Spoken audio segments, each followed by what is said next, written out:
అందరికీ కళాభివందనాలు. గత 5 సంవత్సరాలుగా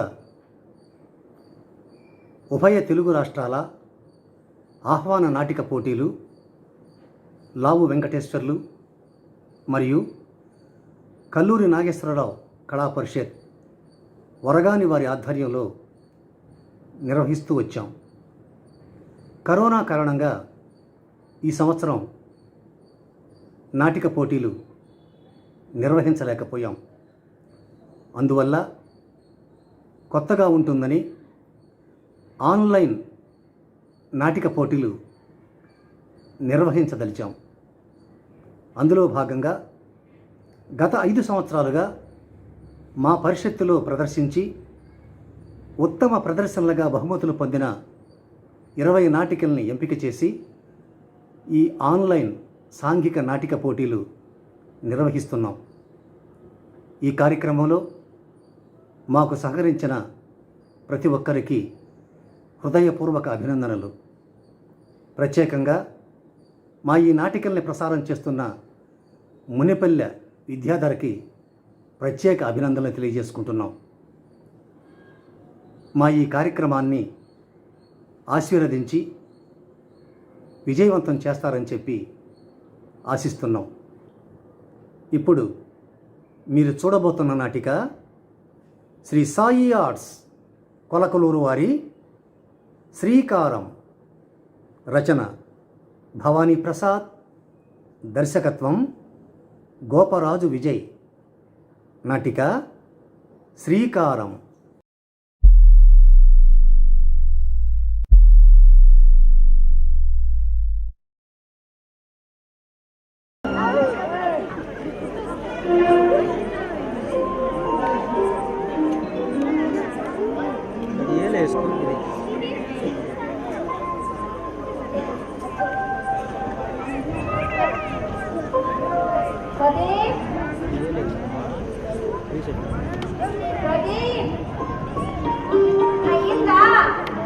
కదా ఎందుకంత కంగారు పడుతుందా?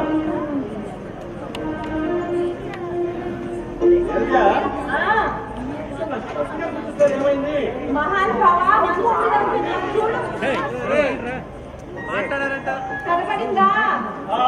కనపడింది.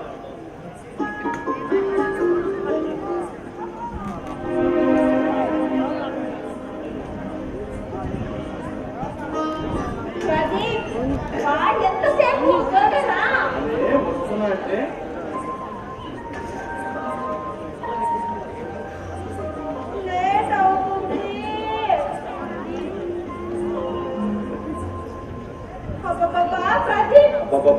వస్తున్నా కదా, చాలా టైం ఉంది. ఎందుకు కంగారు పడుతున్నా?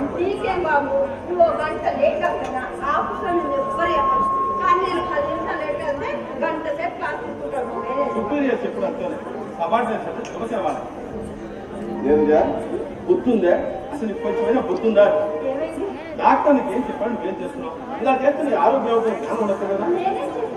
ఏం చేసావా? ఏంటవి? డాక్టర్ నిన్ను బరువు మొయితే చెప్పాడా లేదా?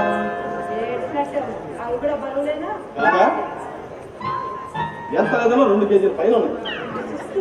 2 months కానీ 10 months కానీ నువ్వు డెలివరీ అయ్యేంత ముందు చూసి కూడా మొయ్యటానికి లేదు. అంతే.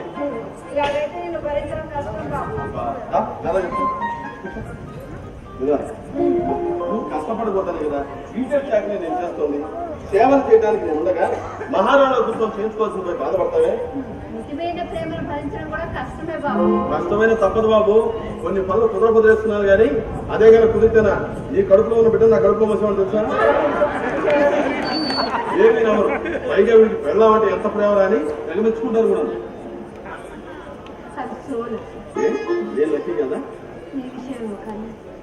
నేను మాత్రం చాలా అభిజయవుతాను. మా అమ్మ ఎప్పుడూ ఉంటుంది, గుండెల మీద వేలాడే నగలు తీసుకెళ్తేవాడి కన్నా గుండెల్లో పెట్టుకొని చూస్తున్నవాడు ఎప్పుడు చాలా అభిజయం. నాకు ఎలాంటి వాడు దొరుకుతాడో అని మా అమ్మకి ఎప్పుడు గుర్తుగా ఉంది.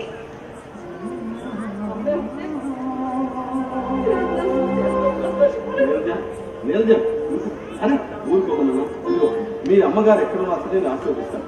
తప్పకుండా నేను తీరుస్తాను. అన్న పేరుజా, కడుపుతో ఉన్నవాడికి ఏమో కోరికలు ఉంటాయి కదా. నీకు అలాంటి ఎవరు చెప్పు, వెంటనే తీర్చేస్తాను. చెప్పు, నీ మనసులో ఉండదు నాకు చెప్పు. నా మనసులో ఉన్నది నీకు తెలియదు. అర్థమైంది కదా. ఇవాళ నీ కోరిక తీర్చే శక్తి నాకు లేకపోవచ్చు, కానీ ఏదో ఒక రోజు నీ కోరిక తీర్చగలని నమ్మకం నాకు ఉంది. అప్పటిదాకా కాస్త ఓపిక, అంతవరకు నన్ను క్షమించు. అన్నీ తెలిసి నీ మనసు బాధ పెట్టింది. వల్ల మన క్షమాపణ లేదు. నేనేదో ఎమోషనల్గా క్షమించు అన్నాను. దాని వెంటనే సారి చెప్పాను. అలా పద నువ్వు రావట్లేదా? ఎవరో మర్చిపోయాను. ఇవాళ పక్క వాటాలకు ఎవరు వస్తున్నాను, ఫోన్ గారు ఫోన్ చేసి చెప్పాను. నేను లేట్గా వస్తాను ఇన్ఫార్మ్ చేశాను. ఎక్కడికి? సాయంకాలం తీసుకోవాలా వద్దా? ఓకే, మంచి వస్తాను తెలుసుకొస్తాను. వెళ్ళి తెలిసా ఆటోలో వెళ్ళు. ఆటోలో అడిచి వయసు కూర్చో, మధ్యలో కూర్చో. బాయ్. బాయ్.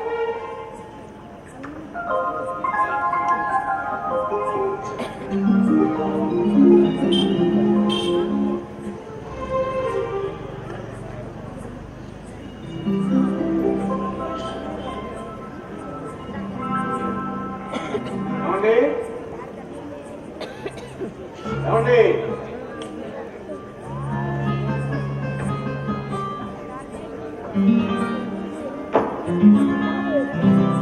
ఎవరండి ఇంట్లో? ఎవరండి అది? నేను ఈ వాటర్లో కొత్త ఫ్యాక్టరీ చేయడానికి వచ్చాను. ఓహో, మీరేనా? Welcome sir. నా పేరు ప్రదీప్. మీ పక్క వాటాలో ఉంటున్నారు. మీరు వాళ్ళు వస్తున్నారు, ఓనర్ గారు ఫోన్ చేసి చెప్పారు. అందుకే ఆఫీసులో కూడా వెయిట్ చేస్తున్నారు. చాలా చూడు ఇవ్వాలి కదా అన్నట్టు మీ పేరుతో చెప్పారండి ఆయన. రామ్మోహన్. S S Rammohan. చూడండి బాబాయ్ గారు, బాబాయ్ గారు చూసారా, కలిసి బతకపోతున్నాడు కదా. ఐ మీన్ పొత్తులు వేస్తే ఒకరు మొహం చూసుకోవచ్చు. అందుకే బాబాయ్ గారు వచ్చాను. అదిగాక దాదాపుగా మా నాన్నగారి వయసు దగ్గరగా మిమ్మల్ని రామ్మోహన్ రావు గారు పేరు పెట్టుకున్న సభ్యులు కాదు కదండి. అందుకే బాబాయ్ గారు వచ్చాను. బాబాయ్ గారు, మీకు ఇంటి విషయం కొంచెం డీటెయిల్ గా చెప్పాలి. ఈ రెండు వాటాలకి కామన్ హాలిడే. ఆరు మాత్రమే కామన్ కాదు, బాత్రూమ్ కూడా కామన్. ఎవరు అర్జెంట్ పెట్టి వాళ్ళు ముందుగా వాడుకుంటూ ఉంటాం. మా ఇంట్లో ఉండేది నేను మావిడ ఇద్దరం అంతే. ఇలా ఎంప్లాయీస్ కాబట్టి మార్నింగ్ అయిపోతే మా ఒక్క ఫినిష్ అయిపోతాం. మీకు ఆఫీస్కి టైం అవుతున్నట్టు లోపల బాబాయ్ గారు ఎటుగా వస్తారు ఆల్రెడీ ఫోన్ చేసి ఇన్ఫార్మ్ చేసేసారు. బాబాయ్ గారు, ఇంకో విషయం చెప్పడం చెప్తారు. ఈ రెండు వాటాలకి కరెంట్ బిల్ రోడ్డు ఇల్లు మాత్రం చేశారు, అలాగే వాటర్ బిల్ కూడా చేశారు. బాబాయ్ గారు, మీరు ఒక్కళ్ళే ఉంటారా, ఫ్యామిలీతో ఉంటారా? మేము ఒక్కడే ఉంటాం. మీరు ఒక్కళ్ళే దిగులు పడకండి. మీకు ఏ అవసరం వచ్చినా ప్రదీప్ అన్న చిన్న కేక వెళ్తాను, ఎక్కడికి వెళ్తాను, నాకు అవసరం ఉంది. బాబాయ్ గారు, ఏ మనిషితో ఏ అవసరం ఎప్పుడు వస్తుంది ఎవరు చెప్పగలరు? మనిషికి మనిషి అవసరం ఎప్పుడు అవసరమే. నువ్వు వెళ్తే పనులు చూసుకుంటాను, అదే సాయం చెప్పారు. అర్థమై మీరు మొహమాట పడుతున్నారు. ఓ పని చేయండి, నన్ను మీ పక్క వాటా మనిషి అనుకోకుండా మీకు కొడుకు అనుకోండి. అప్పుడు మన ఇద్దరు ఏ మొహమాట ఉన్నాం, ఎక్కువగా మాట్లాడుతాం. అదేంట బాబు, చిన్నప్పటి నుంచి అలవాటు అయిపోయింది. అందుకే నా గురించి తెలిసిన వాళ్ళని అంటుంటారు, వీళ్ళు చిన్నప్పుడు వాళ్ళని వస తాగేస్తుంటారు అని. మీరే చెప్పండి, మనిషికి మనిషి మధ్య కమ్యూనికేషన్ మాటలే కదండి. మనం మాట్లాడితేనే కదా మన మనసులో ఉన్న భావాలు ఎంత వాళ్ళు చేసేది. ఏమంటారు? నాకు తక్కువగా మాట్లాడటం అలవాటు, అలాగే వినటం కూడా. అర్థమైంది బాబాయ్ గారు. ఇక ఈ పూట మిమ్మల్ని ఇబ్బంది పెట్టాను. వస్తాను బాబాయ్ గారు.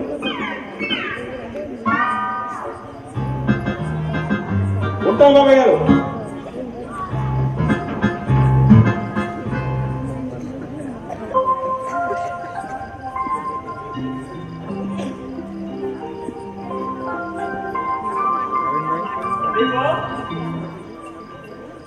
ప్రదీప్, ఎక్కడ్రా? లేడు. లేదా? నన్ను రమ్మని చెప్పి వాళ్ళకి వెళ్ళిపోయాడు.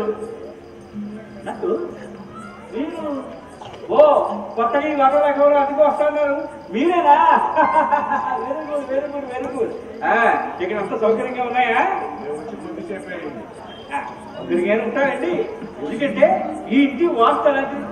అసలు మా ప్రదీప్ గారికి ఈ ఇంట్లో దిగేకన్నీ బాగా కలిసి వచ్చేసి నమ్మండి. 24 hours వాటర్, కరెంటు, భయం లేదు. పైగా చుట్టుపక్కల ఎందుకు పోలిస్తే అంత చీపు. అసలు నన్ను అడిగితే ఇన్ని మంచి లక్షణాలు ఉన్న ఇల్లు ఈ సిటీలో ఇంకొకటి ఏదంటే నమ్మండి. మీరు ప్రదీప్ బంధువులా? అవును, స్వయంగా బాబాయ్ని. అరే మీరు ఎలా కలుసుకున్నారు? ఎక్కువగా మాట్లాడుతున్నారు కదా. ఈ విషయంలో మాత్రం వాళ్ళు నా పోలికనండి. అది కనిపిస్తూనే ఉంది. పోలికలే కాదు, బుద్ధులు కూడా నాది. చాలా మీరు జాలి. ఎవరికైనా ఏదైనా కష్టం వస్తే చూసి తట్టుకోలేడు. అంతేకాదు, పెద్దలంటే మహా గౌరవం కూడా. బాబాయ్, ఈ పని ఎలా చేస్తే బాగుంటుందంటావా, లేక ఎలా చేస్తే బాగుంటుందంటావా అని ప్రతి సలహాలు అడుగుతుంటారండి. వాళ్ళే కాదండి, వాడి పిల్లలు కూడా మామయ్య గారు అంటూ సలహాలు అడుగుతుంటుంది ఇచ్చేసుకుంటాము. ఇప్పుడు మీ కుటుంబ చరిత్ర నాతో చెప్పడం అంత అవసరమా? లేదనుకోండి. సారీ బాబాయ్, ఏదో ఆఫీస్కి వెళ్ళే తొందరలో రమ్మని విషయం మర్చిపోయాను. Very sorry. మనకి ఇప్పుడు మామూలే కదా, ఎప్పుడు అంతే నువ్వు. అసలు మీరు ప్రతినిధి వర్తమానం పెట్టుకోండి. అసలు మొన్నటి మనం ఏం జరిగింది అసలు ఏం జరిగితే నాకు ఎందుకండి బాబాయ్, నా రామ్మోహన్ రావు గారు ఇవాళ తక్కువ అద్దెకి వచ్చారు. 2 లక్షలు అయిపోయాయి.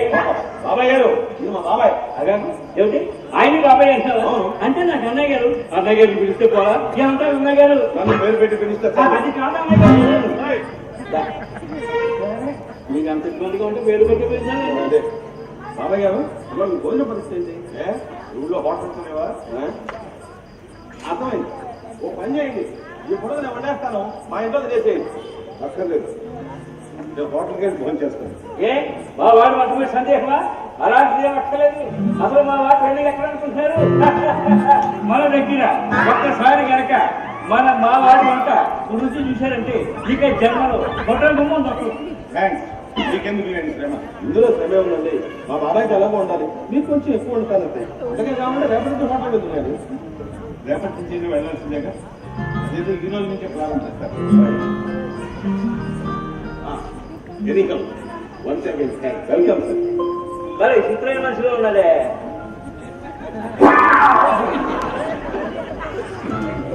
డోర్ ఉంచుకోదే.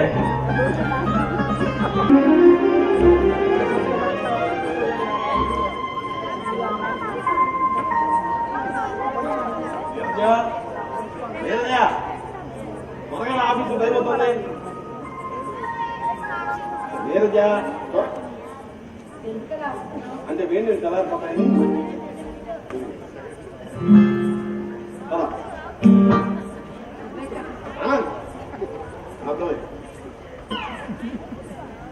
జాగ్రత్తగా పెట్టు. స్టవ్ మీద పాలు పెట్టని చూస్తున్నాను. అలాగే జాగ్రత్త పెట్టు.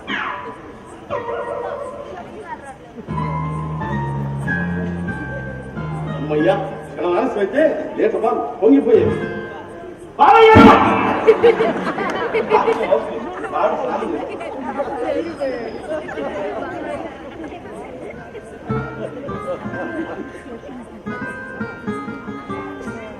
ఆవిడ స్నానం చేస్తుంది చెప్పాము ఇందాక. అంటే నా ఉద్దేశం, ఆడవాళ్ళు స్నానం చేసి బయటకు వచ్చేప్పుడు పరాయి వాళ్ళు ఉంటే కొంచెం ఇబ్బందిగా ఉంటుంది, అందుకని. అది అటు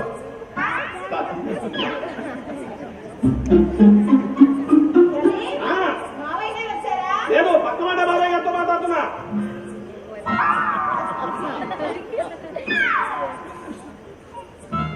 ఎవరు? బాబాయ్ గారు బాత్రూమ్ హోమ్స్తుందని చెప్పాను, వెనక్కి వెళ్ళిపోయారు. నువ్వురా, నువ్వు కదా. బాబాయ్ గారు, బాత్రూమ్ ఖాళీ.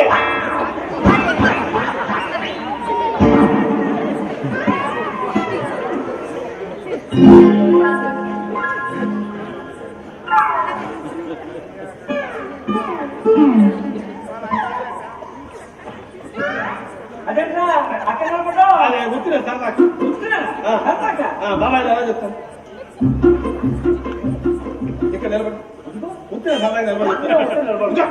మేము గుర్తున్న సరదాకి నిలబడక్కలే, నేను వెళ్ళే వరకు ఇప్పుడే నిలబడ్డా ఉంటుంది. ఇవాళ రాత్రికి మీ బడ్జెట్ వరకు మొత్తం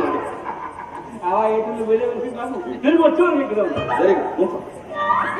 ఇలాగే నిన్ను కాదు నేను ఆఫీసులో దింపేసి వస్తాను. అదేమిటి నువ్వు రావా? ఎవడో మర్చిపోయాను, ఇవాళ నుంచి నా నైట్ షిఫ్ట్. నైట్ షిఫ్ట్ అవును, 4 రోజుల పాటు నైట్ డ్యూటీ చేయాలి. రాత్రి ఒక్కదాన్ని ఎలా ఉండాలి? ఒక్కదాని అంటే బాబాయ్ నాకు నా భజన ఈ బడ్జెట్ నువ్వే చేసుకున్నావు. అయినా ఒక్కదాన్ని ఎందుకుంటావు? పక్కవాడ బాబాయ్ గారు ఉన్నారు కదా, ఆయన ఎవరో కూడా నాకు తెలియదే. తెలియకపోతేనే ఆయన మంచిదే కదా. మాతా ఓకే ఓకే వచ్చే తిరిగి వచ్చే ఇక్కడే ఉంటాను. అక్కర్లేదు, నేను వెళ్ళేంత కనుక చాలు.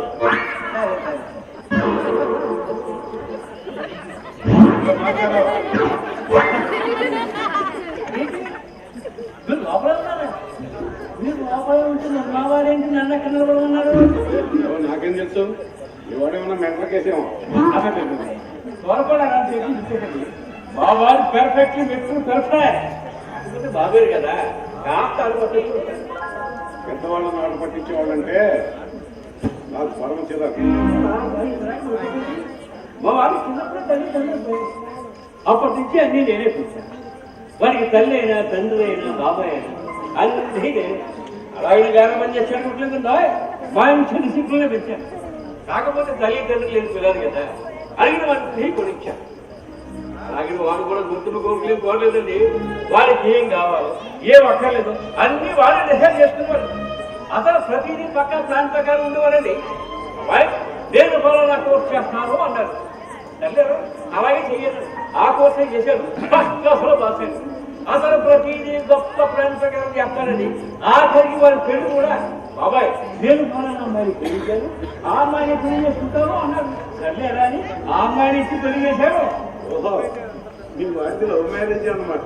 మరి అమ్మమ్మ ఆ పెళ్లి చేయడానికి ఎంత బుద్ధులు పడ్డాను, ఎంత టెన్షన్ పడ్డాను నాకు తెలుసు, ఆ భగవంతుడు తెలుసు. మీరెందుకు టెన్షన్ పడ్డాం?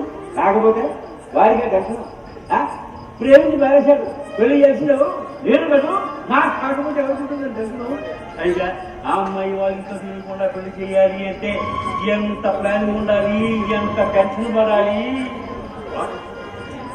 ఆ పిల్ల తల్లిదండ్రులకు తెలియకుండా పెళ్లి చేశారు. మరి అదే అసలు నా వాళ్ళ పెళ్లి బహుశా గొప్ప ప్లాన్ ప్రకారం జరిగింది అనుకోండి. అప్పుడు నా ప్లాన్ విని ఆ అమ్మాయి కదిలిపోయింది. నేనే సర్ది చెప్పాను. నా ప్లాన్ ప్రకారం రోజులాగే ఆ అమ్మాయి ఇంట్లోంచి ఆఫీస్కి మీకు బయటకు వచ్చింది. నేను ఆ సంవత్సరం కాలం కూర్చున్నాను. ఆ అమ్మాయి రావడం కాలు ఎక్కాడు, యాదవరికి వెళ్ళిపోవడం టకా టకా టకా టకా నిమిషాలు పని చేయాలని జరిగిపోయింది అనుకోండి. ఆ రాత్రికి రాత్రే మావాన్ని అమ్మాయిని కొడాయికరాన్ని పంపించేసాను హానిమూడికి. ఎందుకన్నా వచ్చిందని లోపల పోలీస్ స్టేషన్కి వెళ్ళి వాళ్ళిద్దరూ నేను జరిగాను సర్టిఫికెట్ చూపించు ఆ పిల్ల తరఫు నుంచి ఎటువంటి కేసులు కాకుండా మ్యారేజ్ చేసేసానండి. పూర్ పిల్లలు ఎప్పటికొచ్చి ఎటువంటి కంప్లైంట్ రాగలనుకోండి. నీకు అసలు గుర్తుందా? అసలు మనిషివేనా? కడుపు అన్నం తింటున్నావా, గడ్డి తింటున్నావా? నేను నోటుకు వచ్చిన మాట్లాడుతున్నారు. నేను కాబట్టి వచ్చి మాటలతో సరిపెట్టాను. అదే నా స్థానంలో పిల్ల తాలూకు వాళ్ళు ఉంటే చెప్పు తీసుకొట్టేవాడు. నోరు శాస్త్రాలు కూడా పెట్టి మాట్లాడండి. అసలు చెప్పు తీసి కొట్టేందుకు తప్పు నేనేం చేశానండి? చేయాల్సిందంత చేసి ఏం చేశానో ఇంకా చిక్కు లేకుండా మాట్లాడుతున్నావా? ఇలాంటి ఏదో పని చేయబోయే ముందు ఆ పిల్ల తల్లిదండ్రులు ఎంత బాధపడతారో ఒకసారి ఆలోచించావా? నేను పిల్లని ప్రేమించాను బాబాయ్ అని మీ వాళ్ళని కానీ ఎగేసుకుంటూ వెళ్ళి పెళ్లి చేయించానే. ఆ పిల్ల తల్లిదండ్రులతో ఒక్క మాట చెప్పాలనిపించలేదు నీకు? చెప్తే ఒప్పుకుంటారు వాళ్ళు. ఒప్పుకుంటారా లేదా అన్న తర్వాత చెప్పాల్సిన బాధ్యత ఉందా లేదా నీకు? ఖచ్చితంగా లేదు. నా బాధ్యత మా వాడు సంతోషంగా ఉండటమే. ఆహా, మీ వాడు సంతోషంగా ఉండటం కోసం ఎదుటి వాళ్ళు ఏమైపోయినా పర్వాలేదు. ఏమీ కాదు. కాకపోతే కొన్నాళ్ళు బాధపడతారు, కొద్ది రోజులు పోతే వాళ్ళే చదువుపోతారు. నీకు అసలు పిల్లలు ఉన్నారా? మనకి పెళ్ళే కాలేదు, నీకు పెళ్ళలేదు. కుటుంబం వ్యాపారం ఆడపిల్లలు లేచిపోతే ఆ పిల్ల తల్లిదండ్రులు పడే బాధ గురించి నీకు తెలియడం లేదో? ఎటుపోయి ఉంటుంది అసహ్యంగా. వాళ్ళిద్దరూ చక్కగా పెళ్లి చేసుకుంటాను. అది నీ దృష్టిలో పెళ్లి కావచ్చు, కానీ ఆ పిల్ల తాలూకు వాడి దృష్టిలో అది లేచిపోవడం. ఉదయం ఆఫీస్ కంటూ బయలుదేరిపోయిన కూతురు సాయంత్రం అయినా ఇంటికి తిరిగి రాకపోతే ఆ కన్న తల్లి మనసు ఎంత ఆందోళన చెందుతుంది. రోజు ఆఫీస్ ఎక్కువగానే సాయంత్రానికల్లా ఇంటికి తిరిగి వచ్చే పిల్ల అర్ధరాత్రి దాకా ఇంటికి రాకపోతే ఆ కన్న తల్లి మనసు ఎంత క్షోభపడుతుందో. తెల్లవారేసరికి విషయం చుట్టుపక్కల వాళ్ళందరికీ కూర్చిపోయి అమ్మాయి తెచ్చిపోయింది, అమ్మాయి లేచిపోయిందని కానీ వాళ్ళు పరామర్శిస్తూ ఉంటే ఆ కన్న వాళ్ళ గుండెలు ఎన్ని రచ్చనయ్యాయి. సమాజంలో ముందాగా తలెత్తుకు తిరిగిన కుటుంబం చేయని తప్పకు తలదించుకుని అవమానాలు పడుతూ బతుకుతుంటారనే విషయం ఇప్పటికైనా నీకు అర్థమైందా? మీరు మరీ ఎమోషన్గా ఆలోచించాను. సరే వారి పిల్లలండి ప్రేమించుకున్నారు, పెద్దగా దగ్గర వాళ్ళు పెళ్లి చేసుకుంటారు అంటే మీరు ఒక్కరే పెద్దవాళ్ళు కాదండి. ఆ పిల్ల తరఫున పెద్దవాళ్ళు ఉన్నారు. వాళ్ళ పెద్దరికాన్ని కాదని మీ పెద్దరికాన్ని నిలబెట్టుకున్నట్టు మాత్రం సరిపోదు. ఓకే, అవునండి. ఆ పిల్ల వాళ్ళతో తెలియకుండానే పెళ్లి చేశాను. అదేమన్నా తప్ప? అదేమన్నా పెద్ద తప్ప అనుకుంటున్నాను. తప్పే కాదు, అన్నవాళ్ళండి. 20 ఏళ్ల పాటు పిల్లలు పెంచి పెద్ద చేసి చదువు సంఖ్యలు చెప్పించి ఆ పిల్ల భవిష్యత్తు కోసం అహోరాత్రులు శ్రమించిన ఆ పిల్ల తల్లిదండ్రులకు తెలియకుండా రేపు పెళ్లి చేయడం చాలా పెద్ద తప్పు. మళ్ళీ మీరు లేచిపోయే పదాలు వాడుతున్నారు. సరిగా ముందు ఆ పదాలు విత్తనాలు చేసుకోండి. సపోజ్ మీరే ఆ అమ్మాయి తల్లి ఏమండి, మీ అమ్మాయిని ప్రేమించారు, నాకు ఇచ్చి పెళ్లి చేస్తారా అని అడిగితే ఒప్పుకుంటారా? ఆహా, ఒప్పుకుంటారా అని అడుగుతున్నాను. ఫస్ట్ ఒప్పుకోను. ఎందుకని? ప్రేమించామేమో వచ్చే ప్రతి అడ్డమైన నొక్కి నా కూతురికి పెళ్లి చేసే సౌభాగ్య చిత్రం నేను లేను. ఇదంటే ఎన్ని చూడాలి? అచేతనాలు, ఇచేతనాలు, ఆచారాలు, సంప్రదాయాలు ఎన్ని చూడాలి? అయినా కులం గోత్రం తెలియని వారికి పిల్లనిచ్చి పెళ్లి చేయడానికి ఆడపిల్ల తండ్రి ఒప్పుకోవడం. ఒప్పుకోరు, తెలిస్తే విడదీయడానికి ప్రయత్నం చేస్తారు. అందుకే గుండు చెప్పుడు కాకుండా గుళ్ళో పెళ్లి చేశాను. ఆ స్థానంలో నీ కూతురే ఉంటే అలా చేసేవాడివా? తప్పకుండా నాకేదో పిల్లలు లేదు కదా నీ సమాధానం చెప్తున్నాను అనుకోకండి. నాకే కనుక పిల్లలు ఉండుంటే, నా కూతురు కనుక స్థానంలో ఉండుంటే తప్పకుండా ఈ పని చేస్తుండేవాడి. ఎందుకంటే నా పెంపకం మీద నాకున్న నమ్మకం, నా పెంపకంలో కలిగిన పిల్లలు తప్పుడు నిర్ణయాలు తీసుకునే నమ్మకం. అందుకే ఆ దేవుడు నీకు పెళ్ళాం పిల్లలు లేకుండా నిన్ను కొట్టు మొదలు మీద పనిచేసి మంచి పని చేస్తున్నాడు. ఏంటి బాబాయ్, మొత్తానికి మీ ఇద్దరేదో హాట్ గా డిస్కస్ చేసుకుంటున్నారు. హిమాలయాల్లో తీసుకొచ్చి ఇక్కడ బిజినెస్ చేస్తే లాభమా నష్టమని ఇతరులు సీరియస్ గా డిస్కస్ చేస్తున్నారు. బాబాయ్ గారు సాయంత్రం కొంచెం పదనాడు వస్తారుగా? ఏం లేదండి, మావిడికి వేయడం లేదా ఇవాళ శ్రీమంతం చేద్దాం అనుకుంటున్నాను. ఇవాళ మీరు కూడా ఉంటే బాగుంటుందని. అయినా ఆడవాళ్ళ ఫంక్షన్ కదా, వేరేందుకు అంటే నాకు మావిడికి వెనకాల ఎవరు లేదు. నాకంటూ ఉన్నది మా బాబాయ్ అక్కడే. మీరు కూడా ఉండి నా లెక్కలు ఇస్తే ఫంక్షన్ ఎన్ని గంటలకి? మీరు ఎన్నింటికి వస్తారు? 7 గంటల వచ్చారు. థ్యాంక్స్ బాబాయ్. ఏం బాబాయ్, హిమాలయాలు రైస్ తీసుకొచ్చి బిజినెస్ ఎలా చేద్దామని ఆలోచిస్తున్నావా? ముందు ఇంట్లో రైస్ అయిపోయిన వాటి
మా అమ్మాయిని చెప్పుకోవడం కాదు కాదండి, మా గోడల పిల్ల చీటి మీద దీపం పెట్టుకోవచ్చు.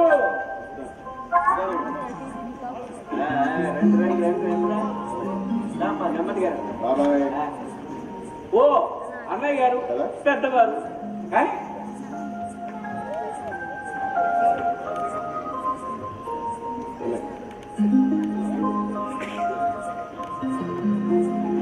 బాబాయ్ గారు అక్షంతలు తీసుకోండి.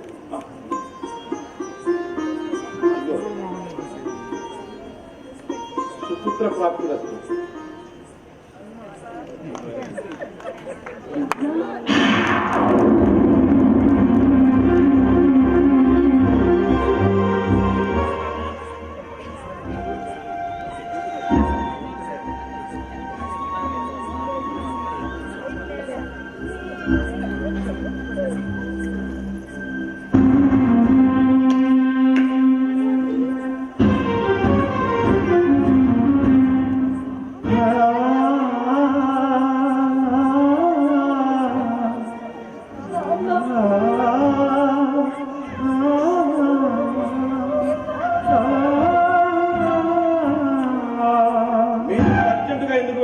కారణం తెలుసుకోవచ్చా?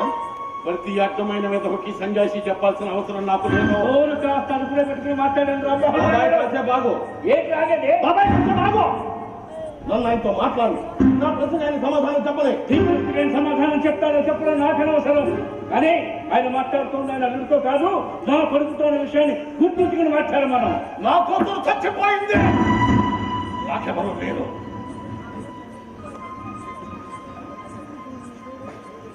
ఏమన్నారు? మళ్ళీ చెప్పండి. ఎన్నిసార్లు చెప్పమన్నా చెప్తాను.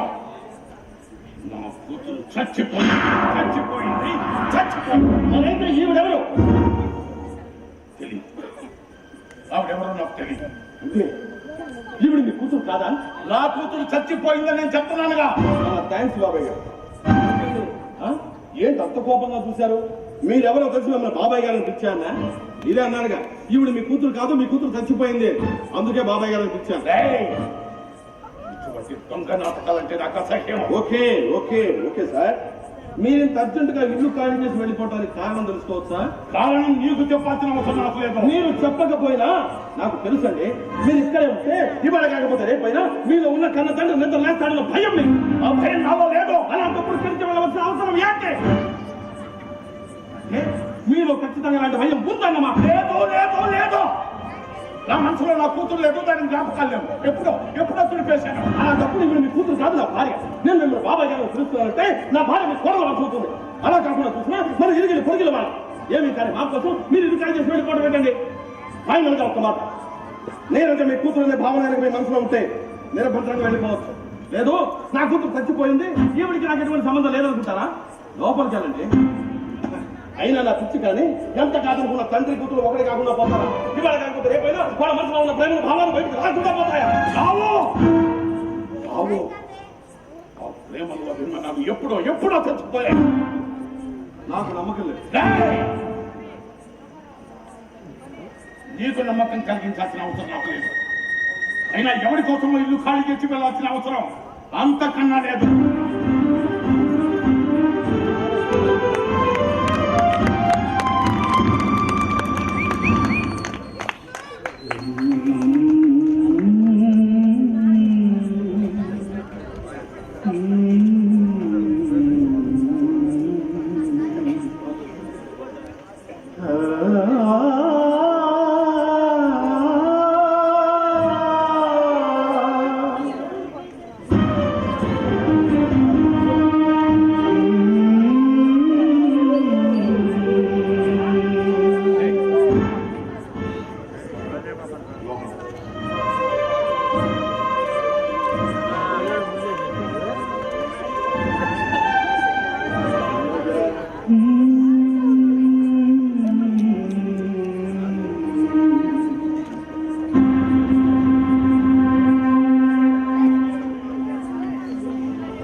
వెళ్ళిపోతున్న వాటి ఎందుకు ఆపేవరా?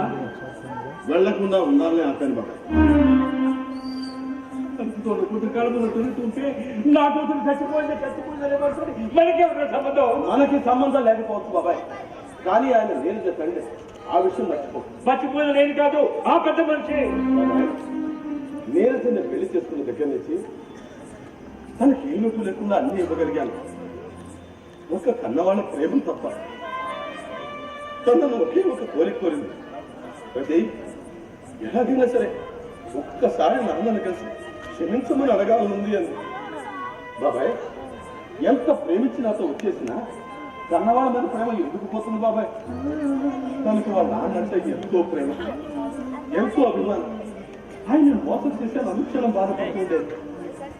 కోరిక ఎలా తీర్చాలనుకున్న సందర్భంలో అనుకోకుండా ఆయన ఇక్కడికి వచ్చారు. గుర్తుపట్టాను, నేనే ఆయన అల్లుండి అన్న విషయం తెలిస్తే ఆయన ఇక్కడ ఉండకుండా వెళ్ళిపోతాడని తెలియనట్టుగా నాటుకోబడాడు. ఇప్పుడు ఆయన వెళ్ళిపోతున్నా ఆయన అన్నం మీద దెబ్బ కొట్టి ఆపింది ఎందుకో తెలుసా బాబాయ్? ఆయన ఇక్కడే ఉంది, ఇవాళ కట్టుకుంటే రేపైనా ఆయన ఉన్న కన్న తండ్రి బయటకు వచ్చి నా భార్యను క్షమించకపోతాడా నా చిన్న ఆశ. ఆయన నాకు మాట అన్నారు, ఆ దేవుడు నీకు పెళ్ళాం పిల్లలు లేని గుడ్డుమోతు జన్మనిచ్చి మంచి పని చేశాడు అని. నిజమే, నీలాంటి కొడుకు బాబాయ్ అయిన తర్వాత నాకు పిల్లలు ఎందుకురా? నువ్వు చాలదు, నీ కోరిక తప్పక నెరవేరుతుందా? నీ కోరిక తప్పక నెరవేరుతుందా?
ప్రదీప్, ఏమయ్యా ప్రదీప్?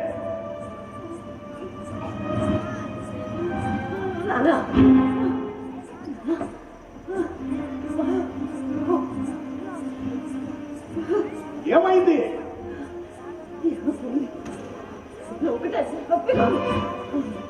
భరించలేకపోతున్నా. నీ ఆయనలో కొంపలో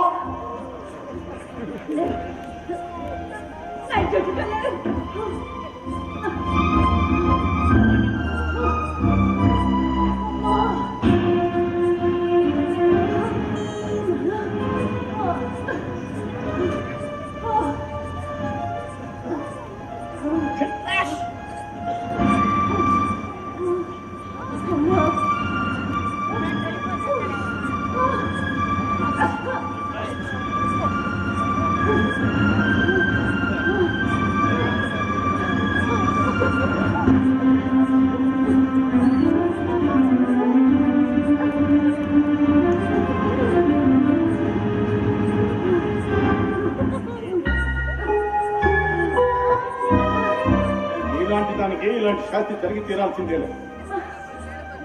దేవుడు ఇలాగే చేస్తాడు.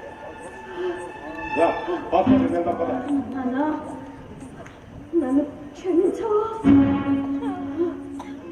చూడు, అవన్నీ తర్వాత మాట్లాడుకుందాం. ముందు డాక్టర్ దగ్గరికి వెళ్దాం కదా. బయలుదేరు. నన్ను క్షమించాలంటే కానీ నేను రాను. ఇది అసలు గుర్తుందా? ఈ సమయంలో ఇవో మాట్లాడాల్సిందే. హాస్పిటల్కి వెళ్దాం కదా. బయలుదేరు. ఎంతో బాధపడ్డాను. నా మీద పెట్టుకున్న నమ్మకాన్ని బొమ్మ చేశాను. మానసికంగా హింసించాను. నన్ను క్షమించాలని చెప్పాను. చూడు, అనవసరమైన డిస్కషన్ అవుతుంది. అసలే నీ కండిషన్ బాగాలేదు. డాక్టర్ దగ్గరికి వెళ్దాం కదా. బయలుదేరు. మిమ్మల్ని చూడగలరు. క్షమించని అవకాశం ఎన్నేళ్ళకి ఇచ్చింది. ఒక్కసారి నన్ను క్షమించానని చెప్పండి. ఈ మొండితనమే మన జీవితాన్ని ఇలా నాశనం చేసింది. ఈ మొండితనమే నా దృష్టిలో నిన్ను చచ్చిపోయేలా చేసింది. ఇంకా ఎందుకే మొండితనం?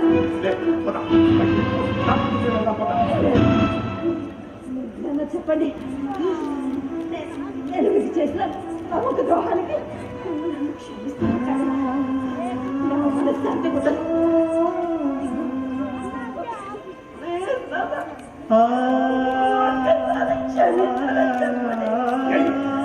మనిషి పశువా? ఒకసారి చెప్తే అర్థం కదా నీకు? అసలే వచ్చే మనిషి కాదు. ఇటువంటి సమయంలో ఆస్తి పెట్టుకుంటే నీకే ప్రమాదం. చెప్పేది అర్థం చేసుకోలేదు.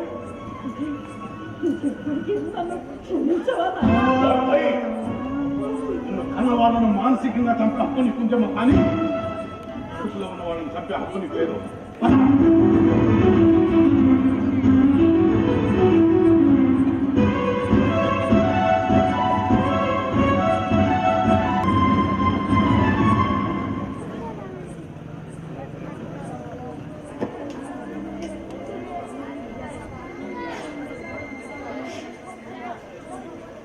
గొప్ప ముస్లింని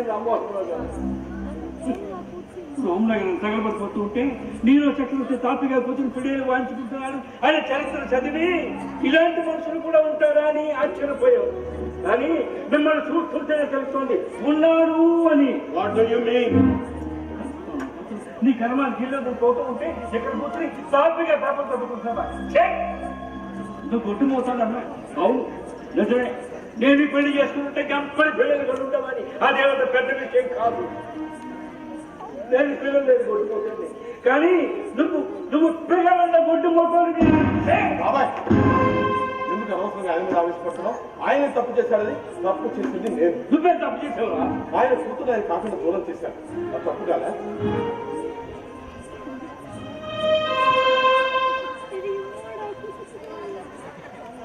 చూడండి రామ్మోహన్ రావు గారు, నేను నమ్మినా నమ్మకపోయినా మీకు ఒక విషయం చెప్తాను. పెద్దవాళ్ళు పెళ్లిలో చదివించే నాటి చరామి అనే మంత్రానికి ఎంతమందికి అర్థం తెలుసు, కానీ ఎంతమంది పాటిస్తున్నారో నాకు తెలియదు. కానీ నేను మాత్రం మీ అమ్మాయిని గుడ్డల్లో పెట్టుకున్నాను, పెట్టుకుంటాను కూడా. ఈ ఒక్క విషయాన్ని నేను నమ్మకరించాలి.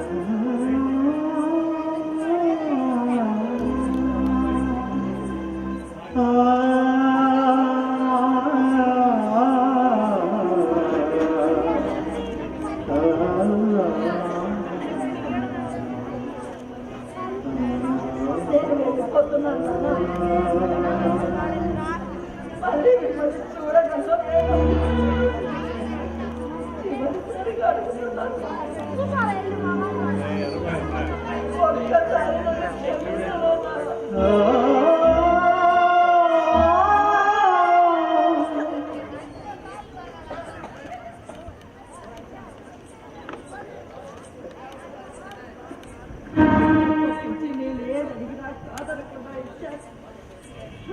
నా సంతోషమే మీ సంతోషంగా భావించాను.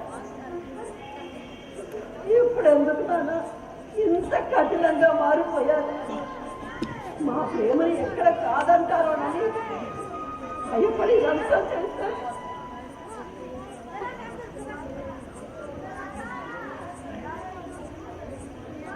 ఏంటి భయమా?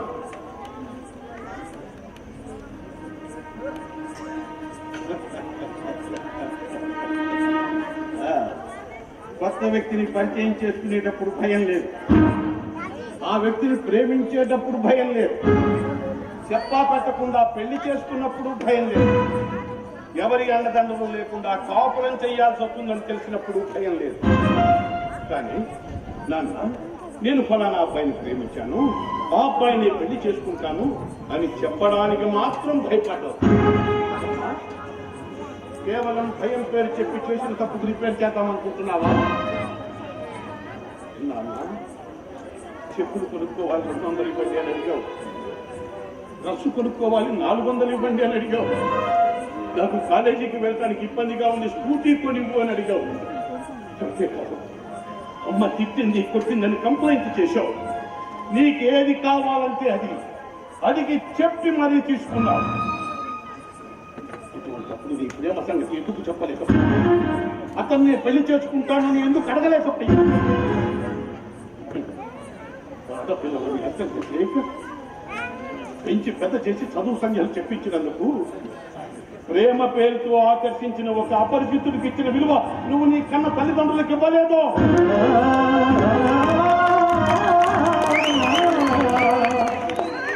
ఇంట్లో ఆడపిల్ల పుట్టిందని కానీ మహాలక్ష్మి పుట్టిందని సంబరపడతావు. బారసాల దగ్గర నుంచి అన్నప్రాసన, అక్షరాభ్యాసం, పెళ్లి, పురుడు, మళ్ళీ ఆ పిల్లకు పుట్టే పిల్లలకు బారసాల చేయించేంత వరకు అన్ని సక్రమంగా జరగాలని ఆరాటపడతారు తల్లిదండ్రులు. ఎందుకో తెలుసా? అన్ని దానాలు కన్నా కళ్యాణం గొప్పది. అది చేసే అదృష్టం వస్తే ఆడపిల్లని కన్నా తల్లిదండ్రులకు మాత్రమే ఉంది. అందుకే ఆడపిల్ల పెళ్లి చేసేటప్పుడు మంచి సంబంధం చూసి మంచి చెడు విచారించి 10 మందిని సంప్రదించి ఓ నిర్ణయం తీసుకుని అత్తారింట్లో తమ కూతురు నిండు 100 ఏళ్ళు సుఖంగా ఉండాలని కోరుకుంటూ ఆ బిడ్డ భవిష్యత్తుకు బంగారు బాట వేయాలనుకుంటారు తల్లిదండ్రులు. నువ్వు మాకు అవకాశం ఇవ్వలేదు. నీ దాన్ని చూసుకొని వెళ్ళిపోగానే నిన్నే కలవరికి మీ అమ్మ కళ్ళు వచ్చింది. వచ్చులు వాడి చేసి వెళ్ళిపోయింది. అసలు నిన్ను క్షమించాలి. మా నమ్మకం మీద దెబ్బ కొట్టినందుక, మా పెంపకం మీద మాకే అపనమ్మకం కలిగించినందుక, లేక నలుగురిలో తలెత్తుకోకుండా చేసినందుక, ఎందుకు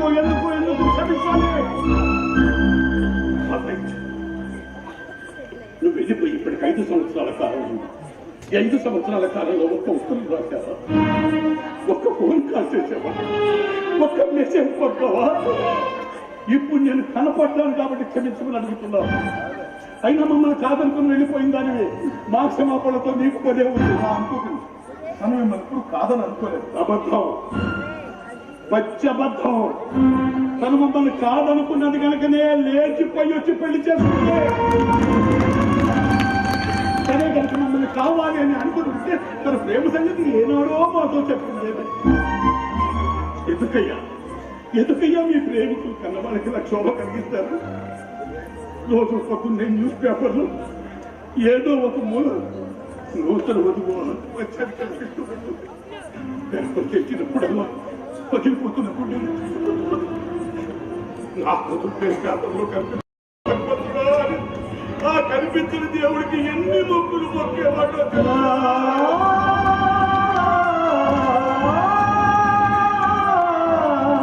కనిపించిన వాళ్ళందరూ నీ అమ్మాయి ఎవరితో లేచిపోయింటారు, నీ అమ్మాయి ఎవరితో లేచిపోయింటారు వాళ్ళు నన్ను పిచ్చి పిచ్చి అడుగుతుంటే వాళ్ళకు సమాధానం చెప్పలేక నేను అనుభవించిన నరకయాతన ఎలాంటిదో నీకు తెలుసా?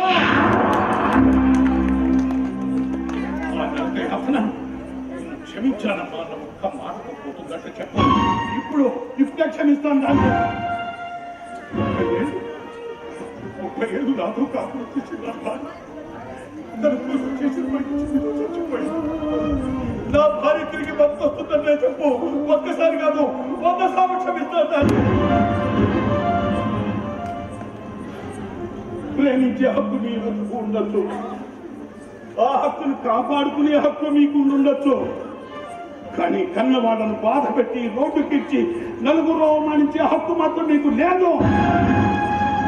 భర్త సంబంధం కన్నా భార్య సంబంధం కన్నా రక్త సంబంధం గొప్పది. ఏకో మాకు నీకు ఓ బిడ్డ పుట్టబోతోంది. అది పెరిగి పెద్దదై ఇటువంటి పరిస్థితి వచ్చినప్పుడు అప్పుడు అప్పుడు అప్పుడు నీకు అర్థం అవుతుంది. మేము అనుభవించిన బాధ లాంటిదో అది నువ్వు అనుభవించాలి. ఇది చూసినప్పుడల్లా మీ అమ్మాయి ఎంత మురిసిపోయేది. మా అమ్మాయి నా కడుపును పుట్టిందండి అంటూ ఎంత మురిసిపోయేది.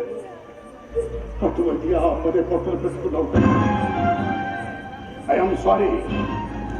నేను నిన్ను క్షమించలేను. నేనే కాదు, నా స్థానంలో ఉన్న ఏ తండ్రి నిన్ను క్షమించలేడు. కరెక్ట్ సార్, చాలా కరెక్ట్ గా చెప్పారు. మీ నుంచి విడిపోయి మేము కుటుంబం అవుతున్నాము, కానీ దానివల్ల మీ కుటుంబం చెదిరిపోతున్న ఊహించలేకపోయాము. తప్పు చేసిన ప్రతి వారికి శిక్ష కావాలి. శిక్ష అనుభవిస్తే కానీ తప్పు విలువ తెలియదు. మేము తప్పు చేశాం, శిక్ష అనుభవించాల్సింది. కానీ నేరం చేసిన ప్రతి వారికి శిక్షాకాలం ఇంత అని ఉంటుంది. మేము చేసిన తప్పు శిక్షాకాలం పూర్తయింది మీరు అనుకున్న తర్వాతే మమ్మల్ని క్షమించండి.